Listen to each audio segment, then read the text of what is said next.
Second line of defence. कल मैंने उसके कंपोनेंट्स लिखे थे, कहाँ हैं? हाँ ये हैं।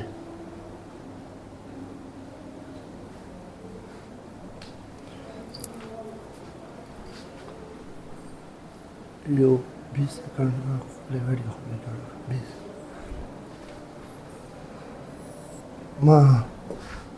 सेकेंड लाइन ऑफ डिफेंस क्या है बेटा?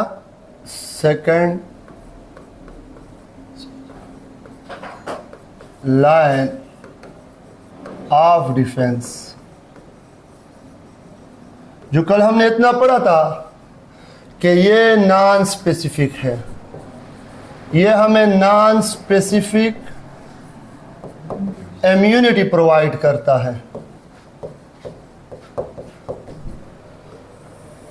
ये रेजिस्टेंस शो करता है, रेजिस्ट अगेंस्ट एवरी पैथोजन,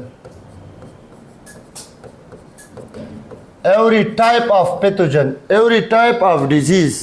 ठीक है, रेजिस्टेंस शो करता है।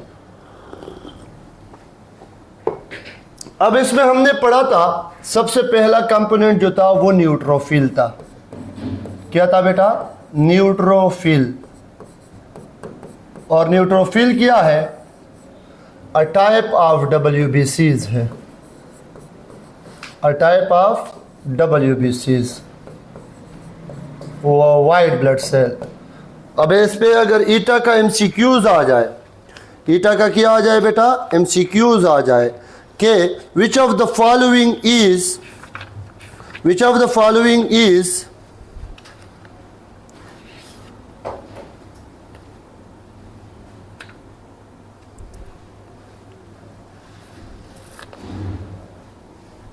of the following is most abundant type of WBCs? तो ये होगा neutrophil, most abundant type of WBCs। और ये most abundant type of WBCs कितना है? 62% है टोटल। WBCs का कितना है? 62%।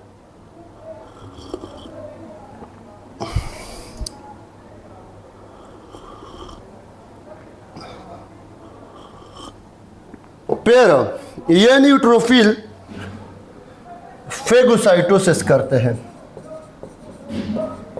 साइटोसिस। और इसी के साथ न्यूट्रोफिल एंड मैक्रोफेजेस, या इसको मोनोसाइट कहते हैं। मोनोसाइट पे अगर MCQs आ जाए, लार्जेस्ट WBCs ये है, साइज में लार्जेस्ट WBCs। और ये मोनोसाइट फॉर्म्ड होते हैं, बनते हैं, फॉर्म्ड इन बोन मेरो।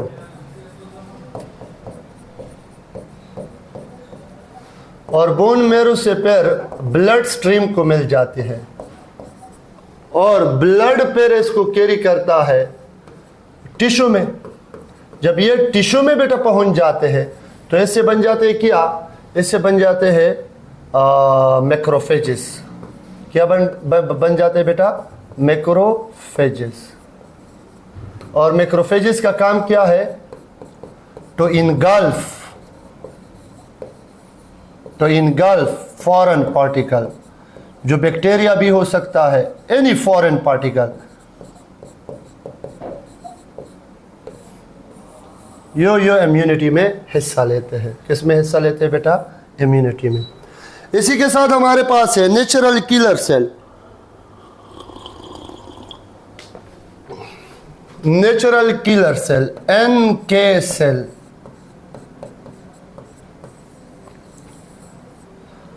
ये बेटा साइटोटॉक्सिक होते हैं, साइटोटॉक्सिक।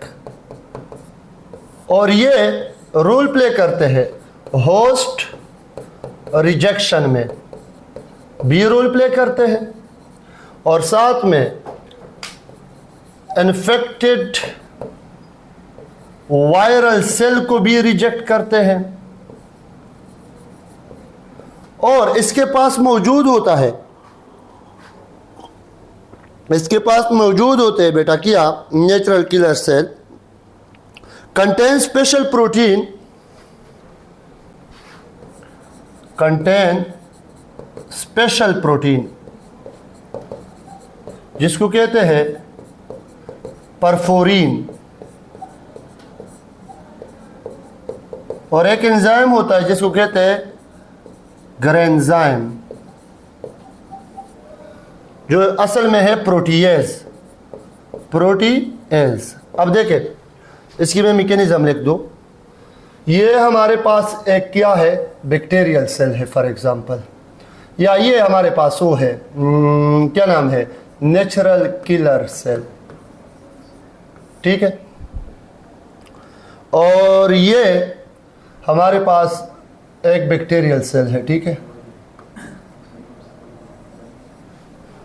क्या है, बैक्टीरियल सेल है, ठीक है। अब बेटा जब ये इसके नजदीक आ जाते हैं तो ये रिलीज करते हैं परफोरीन प्रोटीन। ये परफोरीन प्रोटीन इसके सेल को इस तरह कर लेता है, देखें इसके सेल वाल को पोरस कर देता है, क्या कर लेता है, पोरस। परफोरीन का काम क्या है, पोरस, ठीक है। फिर उसके बाद ये रिलीज करता है इसके पीछे ग्रेंजाइम, एक एंजाइम है जो बेसिकली प्रोटीएज है, प्रोटीएज। तो ये ग्रेंजाइम इस सेल को क्या कर लेता है, बस्ट कर लेता है, ये काम है, इस वजह से इसको साइटोटॉक्सिक सेल भी कहते हैं, ठीक है, ये साइटोटॉक्सिक होती है, ठीक है। फिर इसी के साथ हमारे पास है कॉम्प्लीमेंट सिस्टम, क्या, थर्ड नंबर पे complement system, complement system. Complement system का दूसरा नाम है आर्सेनल सिस्टम, आर्सेनल सिस्टम। इसमें बेटा 30 टाइप ऑफ इनएक्टिव प्रोटीन है, क्या है बेटा, इनएक्टिव प्रोटीन, और उसी के साथ साथ इसके साथ WBCs भी है, क्या है बेटा, WBCs। अब ये किस तरह काम करते हैं, ये कॉम्प्लीमेंट सिस्टम, सही है। ये WBCs कैसे ये कैरी करते हैं, कैरी, ये ले एंटीबॉडीज, क्या, एंटीबॉडीज, ये एंटीबॉडीज को भी एक्टिवेट करते हैं। और जब भी कोई फॉरेन एंटीजन आ जाता है, फॉरेन पार्टिकल, तो ये इनएक्टिव प्रोटीन नहीं है, ये इनएक्टिव प्रोटीन, ये एक्टिवेट हो जाते हैं, साथ में WBCs, एंटीबॉडीज वगैरह, ठीक। फिर क्या हो जाता है,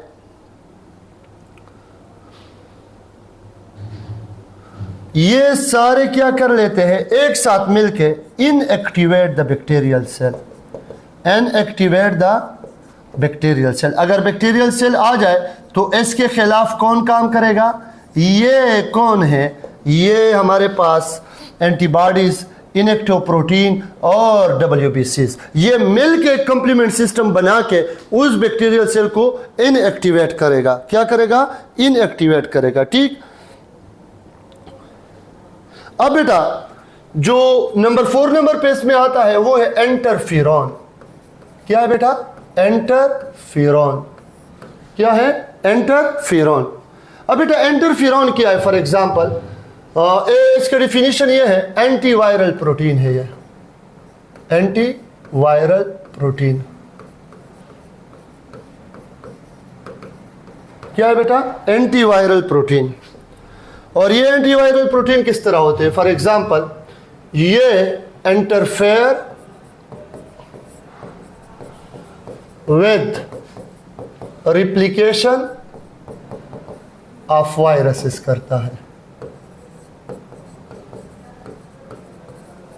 ऑफ वायरसेस करता है, इंटरफेयर विद रिप्लिकेशन ऑफ, कैसे, हाउ, देखिए ये हमारे पास क्या है, एक सेल है, ये हमारे पास दूसरा सेल है, क्या है बेटा, दूसरा सेल है, ठीक है।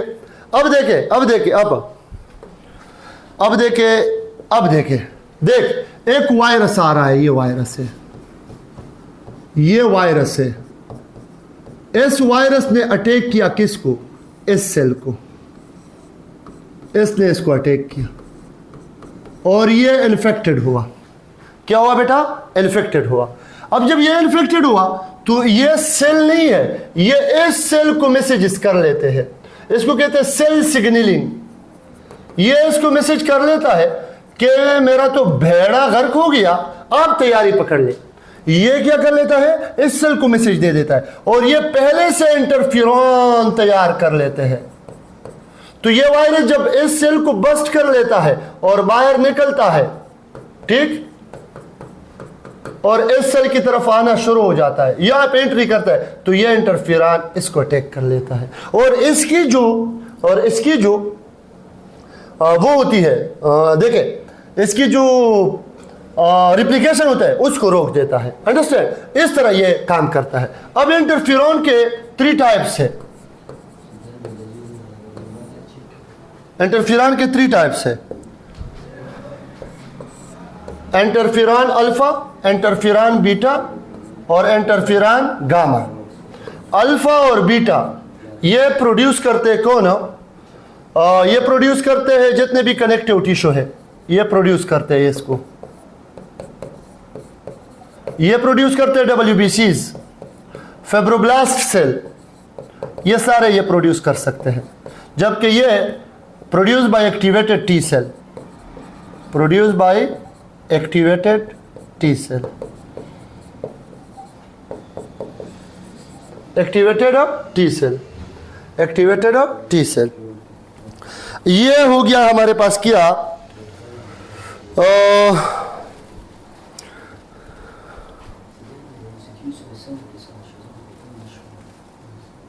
ये हमारे पास हो गया क्या? हमारे पास हो गया इंटरफेरॉन बेटा, हो गया क्या? हो गया इंटरफेरॉन। अब इसके बाद हमारे पास इंटरफेरॉन के बाद वो रह गया 2 चीज़ें। एक चीज़ रह गया कि 2 चीज़ रह गए? कितने चीज़ें रह गए? मेरे ख्याल में एक पायरेक्सिया रह गया, 2 चीज़ें रह गई, 6 है टोटल कितने बेटा? 6। एक है इन्फ्लेमेटरी रिस्पांस और दूसरा है इन्फ्लेमेटरी रिस्पांस के साथ पायरेक्सिया या पायरोजिन, ठीक है। अब देखें, इन्फ्लेमेटरी रिस्पांसेस नंबर 5।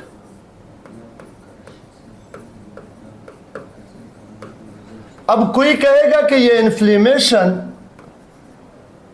जरासीम करता है, नो एंड नेवर, क्योंकि ये इन्फ्लेमेटरी रिस्पांस कॉर्नस्टोन है ऑफ इम्यून सिस्टम। क्या है बेटा? Cornerstone of immune system. ये इम्यून सिस्टम का अपना एक हथियार है जो वो यूज करता है अगेंस्ट पैथोजन। फॉर एग्जांपल इधर देखें, फॉर एग्जांपल ये एक इंसान है, ठीक है, ये क्या है? एक इंसान है, ठीक है, ये एक इंसान है, ये उसकी एक आंख है, ठीक। अब बेटा एक बैक्टीरिया आ गया, ठीक है, इसने कहा कि चलो चक्कर लगाते इसके बॉडी में, इसके बॉडी में ये आ गई, ठीक है। अब जब बॉडी में आ गई तो ये जैसे ही यहाँ पहुंची तो इसने इन्फेक्शन शुरू किया। क्या शुरू किया? इन्फेक्शन। और उस इन्फेक्शन की वजह से क्या हो जाता है? यहाँ पे स्वेलिंग हो जाती है, ये स्वेलिंग हो गई, देख स्वेलिंग,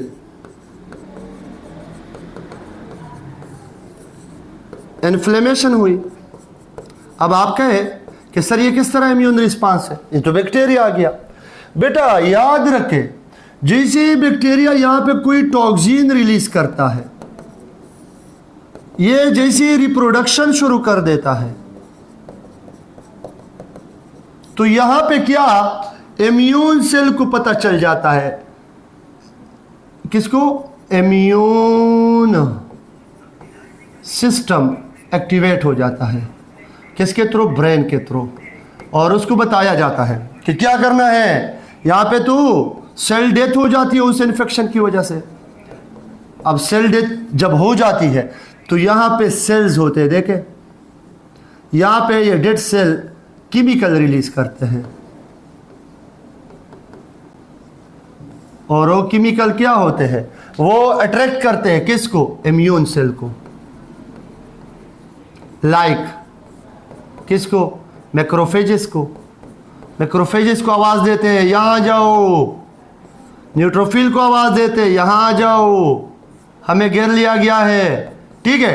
तो ये चले जाते हैं और साथ में एक और काम हो जाता है, वेजोडाइलेशन भी हो जाती है। क्या हो जाती है, वेजोडाइलेशन, वाजोडाइलेशन, वाजोडाइलेशन। वहां पे जो ब्लड वेसल आए हैं वो डायलेट हो जाते हैं। जब ब्लड वेसल बेटा डायलेट हो जाते हैं तो ये सारे इम्यून सेल, ये सारे मैक्रोफेजेस, न्यूट्रोफिल इस रीजन में आ जाते हैं। जब ये इतने फ्लूइड भेज देते हैं तो ये जगह क्या हो जाता है, स्वेल हो जाता है। अब ये स्वेलिंग किसने की, जरासीम ने तो नहीं की, वो तो आराम आराम से तबाही फैलाना चाहते थे, लेकिन ये स्वेलिंग की वजह से सारा इम्यून सिस्टम क्या हुआ, एक्टिवेट हुआ। जब एक्टिवेट हुआ तो क्या हुआ, इसके खिलाफ जंग हुई और इस जगह को क्लियर किया गया।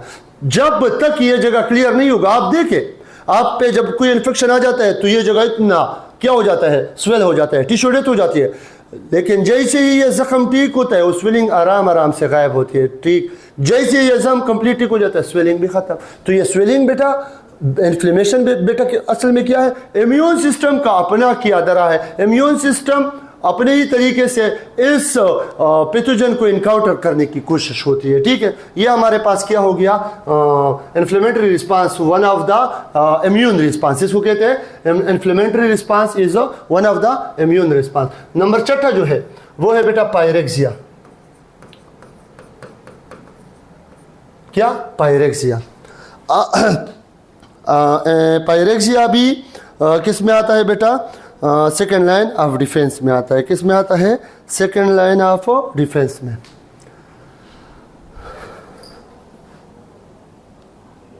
अच्छा, अब पायरेक्सिया क्या करता है जरा सुनो। पायरेक्सिया की डिफिनीशन ये है, the elevated body temperature beyond the normal level. Normal body temperature human का है 37 डिग्री सेंटीग्रेड। अगर ये चला जाए 42 डिग्री पे तो ये क्या है, ये है पायरेक्सिया। अब कोई पूछे इसका रीजन क्या है, why the body temperature become elevated. हाँ, तो बेटा याद रखें, जब ह्यूमन बॉडी में वही बात है, कोई पैथोजन आ जाते हैं, तो देखो मेडेरा खतरनाक है जोड़कड़ा खुदा खैर बचे, ठीक है। कोई जरासीम आ जाते हैं और वो जरासीम रिप्रोडक्शन शुरू कर देते हैं और वो जरासीम क्या प्रोड्यूस कर लेते हैं, टॉक्सिन। क्या, टॉक्सिन केमिकल रिलीज कर लेते हैं। वो टॉक्सिन ब्लड में चले जाते हैं, ब्लड में ब्लड नर्व्स होते हैं, नर्व्स वो ये मैसेज किसको दे देते हैं, किसको दे देते हैं, हाइपोथैलेमस को। किसको, हाइपोथैलेमस। हाइपोथैलेमस को कहते हैं कि यहाँ पे बैक्टीरिया आए हैं और बैक्टीरिया जरासीम प्रोड्यूस कर रहे हैं, टॉक्सिन प्रोड्यूस कर रहे हैं। तो हाइपोथैलेमस क्या कर लेता है, ये तो हाइपोथैलेमस को तो हम क्या कहते हैं, हाइपोथैलेमस। हाइपोथैलेमस को तो आपको पता है, सेकेंड ईयर में पढ़ा होगा कि hypothalamus is thermostat of human body. Thermostat का मतलब क्या है बेटा, thermostat of human body. Thermostat का मतलब है ये बॉडी टेम्परेचर कंट्रोल सेंटर है। तो ये फौरन क्या कर लेता है, टेम्परेचर एलिवेट कर लेता है। ये खुद हाइपोथैलेमस कर लेता है, टेम्परेचर एलिवेट कर लेता है, टेम्परेचर एलिवेट कर लेता है, ठीक। टेम्परेचर एलिवेट हो गया तो यहाँ पे कौन है, बैक्टीरिया है, और बैक्टीरिया की बॉडी सारी बनी है प्रोटीन से। बैक्टीरिया में है सारे एंजाइम्स, तो एंजाइम इसके क्या हो जाएंगे, डीनेचर हो जाएंगे हाई टेम्परेचर की वजह से। जब तक ये जरासीम खत्म नहीं होते तब तक टेम्परेचर होता है। जैसे ही ये जरासीम खत्म होना शुरू होते, खत्म होते टेम्परेचर भी नॉर्मलाइज की तरफ आता है। एंटॉक्सिन को जो प्रोड्यूस करते बैक्टीरिया, इसको कहते हैं बेटा पायरोजिन। क्या कहते हैं बेटा, pyrogen. And this pyrogen cause pyrexia, this pyrogen cause pyrexia.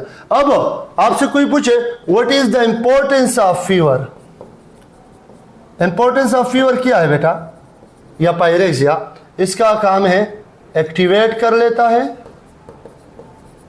Immune system को, इम्यून सिस्टम इसकी वजह से एक्टिवेट हो जाते हैं।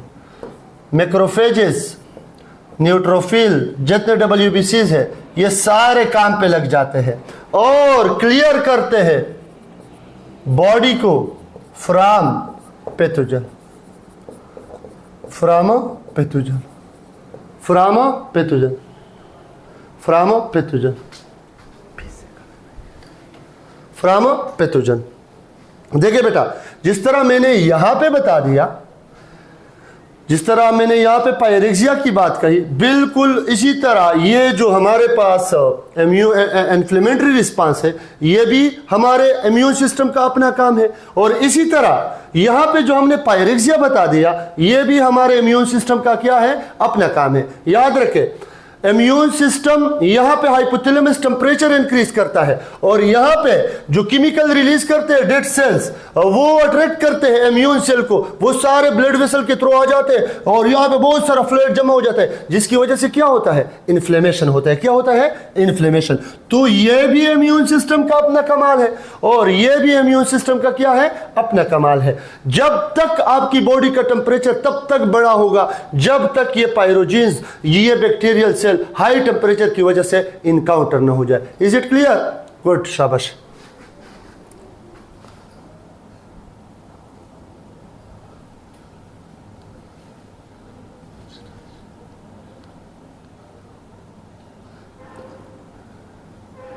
हाँ, इंक्रीज इन टेम्परेचर, ठीक ठीक ठीक। अब इसके बाद है हमारे पास, क्लियर है अबीरा बेटा, अबीरा क्लियर है, अबीरा वजीहा, सबको सबको गुड, शाबाश शाबाश शाबाश शाबाश, गुड गुड।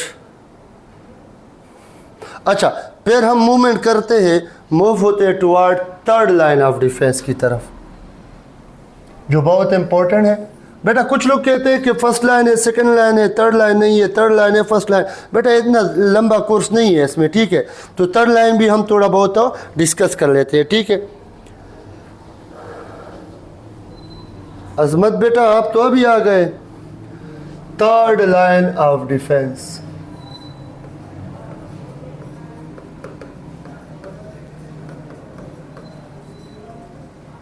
बेटा ये स्पेसिफिक है।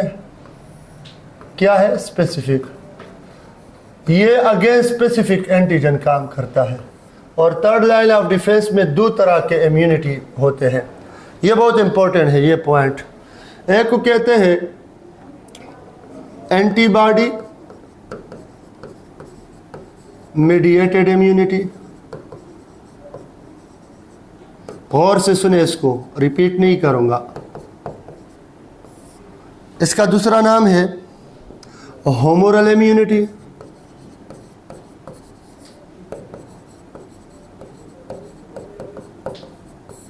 और दूसरा है सेल मीडिएटेड इम्यूनिटी,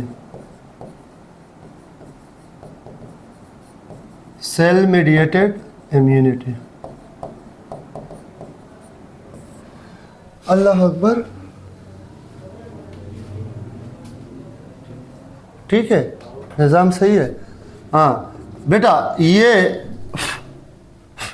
देखो, हाँ बी लिम्फोसाइट, अगर MCQs आ जाए कि एंटीबॉडी मीडिएटेड इम्यूनिटी या ह्यूमरल इम्यूनिटी कौन करता है, इसकी जिम्मेदार कौन है, ये इम्यूनिटी की जिम्मेदारी किसने ली है, तो ये है बी लिम्फोसाइट्स, बी लिम्फोसाइट। और सेल मीडिएटेड इम्यूनिटी की जिम्मेदारी किसने ली है, टी लिम्फोसाइट्स।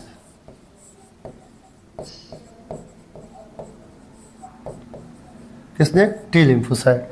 अब जो बी लिम्फोसाइट से होमोरल इम्यूनिटी में, होमोरल इम्यूनिटी में या बी लिम्फोसाइट में दो तरह के सेल होते हैं। एक को कहते हैं B memory cell,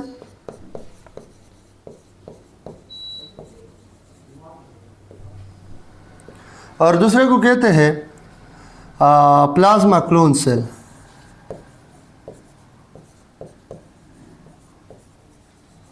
B memory cell produce करते हैं memory B cell. Memory B cell बेटा वो सेल होते हैं जो आफ्टर जंग, जहाँ पे जिस टिश्यू में जंग हो जाती है, ये वहाँ पे स्टे करते हैं लॉन्ग टाइम के लिए, ये रहते हैं लॉन्ग टाइम के लिए, और ये फ्यूचर प्लान करते हैं कि अगर दोबारा यहाँ पे जरासीम आ जाए तो इसके खिलाफ हम जंग करेंगे। जो प्लाज्मा क्लोन सेल है ये प्रोड्यूस करते हैं एंटीबॉडीज़, और एंटीबॉडीज़ को मेडिकल टर्म में आईजी कहते हैं, इम्यूनोग्लोबुलिन आईजी। ठीक, टी लिम्फोसाइट्स हमारे पास 4-5 किस्म के हैं। एक को कहते हैं हेल्पर टी सेल, बुक ने 3 दिए हैं मेरे ख्याल में। हेल्पर टी सेल रिकॉग्निशन करता है, पहला काम। चले ये यहाँ पे लिख लेता हूँ, टी लिम्फोसाइट्स, यहाँ पे नहीं आएगा, टी लिम्फोसाइट्स।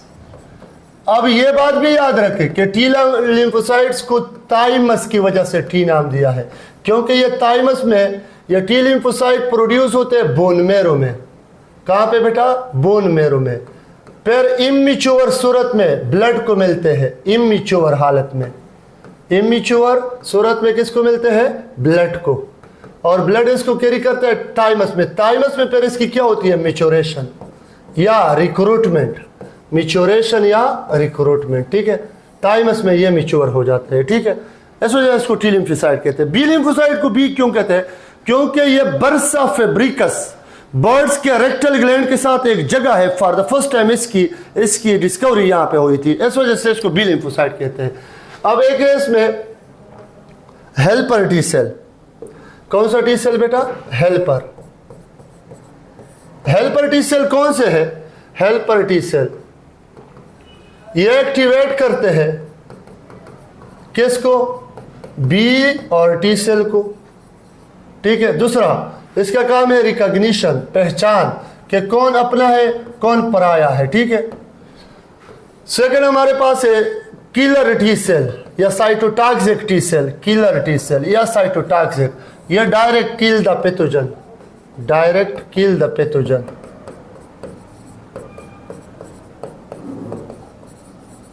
तीसरा है बेटा, तीसरा है मेमोरी टी सेल। ये फ्यूचर प्लान करते हैं, ये फ्यूचर के लिए रह जाते हैं कि अगर दोबारा इस तरह हुआ तो हम क्या करेंगे। ए लॉन्ग लाइव्ड सेल होते हैं, लॉन्ग लाइव्ड। और नंबर आखिरी जो है उसको कहते हैं suppressor T cell. Suppressor T cell ये क्या करता है? Control the number of B and T cell. ये सप्रेसर टी सेल को इस वजह से कभी कभी कहते हैं ब्रेक्स ऑफ इम्यून सेल। ये ब्रेक्स है इम्यून सेल के, क्योंकि अगर बहुत ज्यादा बी और टी सेल बने तो फिर ये क्या करते हैं? ऑटो इम्यून डिसऑर्डर भी काज कर सकते हैं, क्योंकि इसका काम तो ये जंग करना। जब इसके सामने कोई और नहीं होता है तो ये अपने ही टिश्यू को अटैक करते हैं। जब अपने टिश्यू को अटैक करते हैं तब क्या होगा? तब क्या होगा? ऑटो इम्यून डिसऑर्डर होगा। क्या होगा? Auto immune disorder. Is it clear? यहां तक क्लियर है?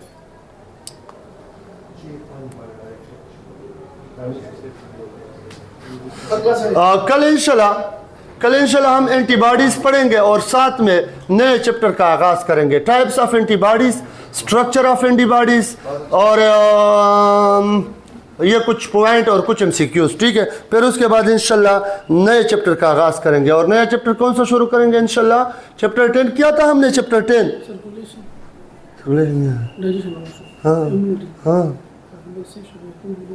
चैप्टर 10 एनीमिया नहीं बेटा, एनीमिया बाद में। कल इंशाल्लाह हम चैप्टर 10 पर स्टार्ट करेंगे उसमें, क्योंकि 4 टॉपिक्स है सिर्फ, फिर आगे सोचेंगे। ठीक है।